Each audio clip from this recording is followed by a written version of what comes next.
कहानी एक सब्जी वाले भूत की।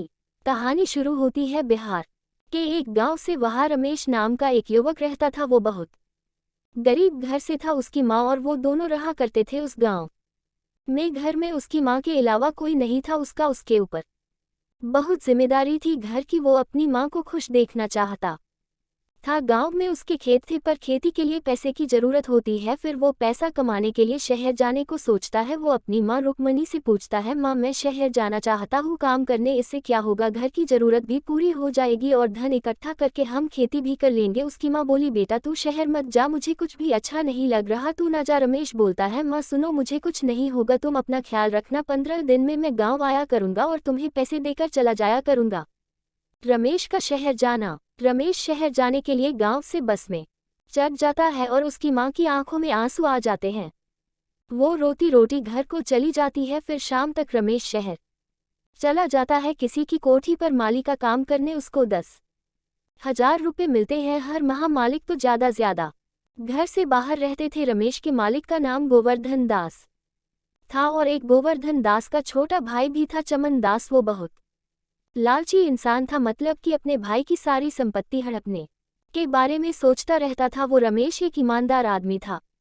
एक दिन रमेश ने देखा कि चमन गिरधारी दास को मारने की योजना बना रहा है। उसने बोला, छोटे मालिक कौन अपने बड़े भाई को मारता है जमीन के लिए, आप ऐसा मत करो। आगे चमन बोलता है, चुप कर नौकर, अपनी औकात में रह, हमारे घर के मामले में टांग मत अड़ा। अगर तुझे और पैसा चाहिए मैं दूंगा, तू अपना मुंह बंद रख। ईमानदार था रमेश, उसका मन नहीं माना। रमेश ने चमन को बोला, मैं मालिक को बेंगलुरु जाकर सब बता दूंगा। गोवर्धन दास बेंगलुरु में अपनी एक लोहे की फैक्ट्री चलाता था। इतना बोलकर जब रमेश बेंगलुरु जाने लगता है, तभी चमन उसके सर पर डंडे से कई बार प्रहार करके उसको मौत के घाट उतार देता है और उसकी आत्मा निकल जाती है शरीर से बाहर। रमेश को लगता है वो अभी भी जिंदा है। मालिक घर आता है, वो मालिक को बोलता है, मतलब रमेश की आत्मा मालिक को बोलती है, मालिक तुम्हारा भाई चमन दास लालची है, तुमको मारने की योजना बना रहा है। अफसोस गोवर्धन उसको देख और सुन नहीं सकता था।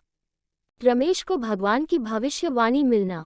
कई साल बीत गए रमेश को तड़पते हुए। फिर भगवान की भविष्यवाणी हुई, बेटा रमेश तुम्हारे साथ अन्याय हुआ है बेटा, कुदरत उसको इसकी सजा देगी। बच्चे तू एक अच्छा प्रेत है, इसलिए मैं तुझे आशीर्वाद देता हूँ। तू सबको दिखेगा भी, बातें भी करेगा सबसे, और तू अपनी मर्जी से मुक्ति भी ले सकता है। तुझे अपनी मुक्ति के लिए 10 अच्छे काम करने होंगे। जिस दिन तेरे 10 काम पूरे हो गए तुझे मुक्ति मिल जाएगी। फिर रमेश वरदान पाकर बहुत खुश होता है और वो एक बिहारी का रूप ले लेता है और पटना के शहर में कॉलेज के पास फलों की और सब्जियों की दुकान खोल लेता है। वहाँ उसके कॉलेज के कुछ लड़के लड़कियां दोस्त बन जाते हैं, मतलब रमेश का इतना प्यार हो जाता है उन सब से, वो उसके साथ घुल मिल जाते हैं। कई साल बीत जाते हैं उसको धंधा करते हुए और बहुत पैसा वो अपनी माँ को भेज देता है पोस्ट बॉक्स के जरिए। पर उसकी माँ सोचती है, इतने दिन से नहीं आया मेरे पास, क्या कर रहा होगा। रमेश का अपने अच्छे कामों को करना।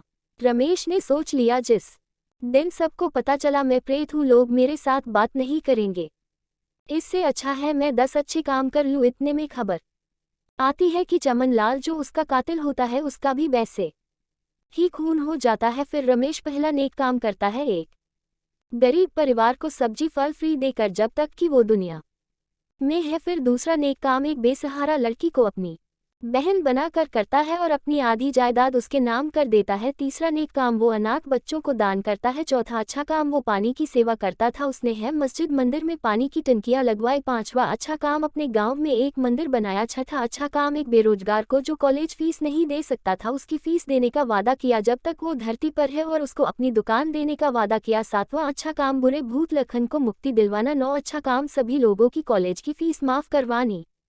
रमेश की अंतिम घड़ी उसका अपनी माँ के पास जाना।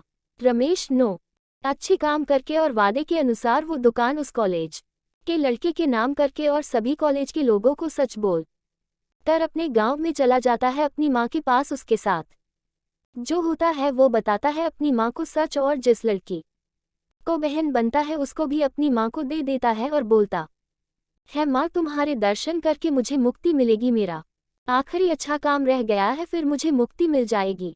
उसकी माँ बोली, रमेश मजाक मत कर बेटा, इतने सालों के बाद आया है कहीं नहीं जाएगा, तू मेरे पास रहेगा। उसकी माँ उसका बाजू पकड़ने लगती है, नहीं पकड़ पाती। वो एक आत्मा जो होती है उसकी माँ रोने लगती है और बोलती है भगवान मेरे बच्चे को वापस भेज दे मेरे पास। फिर रमेश बोलता है माँ मेरी बहन तुम्हारा ख्याल रखेगी, मेरा आखिरी अच्छा काम होगा अपनी बहन के लिए घर जमाए लाना। फिर रमेश उसी लड़के से अपनी बहन की शादी कर देता है जिसको दुकान दे देता है और वो लड़का उसकी माँ और बहन को वही शहर ले जाकर रहने लगता है। इस तरह रमेश की मुक्ति होती है और कुछ सालों के बाद रमेश का दोबारा जन्म होता है उसकी मुंह बोली बहन के घर। और रमेश की माँ बोलती है बच्चा बिल्कुल रमेश पर गया है, वैसे ही नैन नक्श वैसी ही आंखें। इस तरह कहानी का अंत होता है। लोग आज भी रमेश की ईमानदारी को याद करते हैं।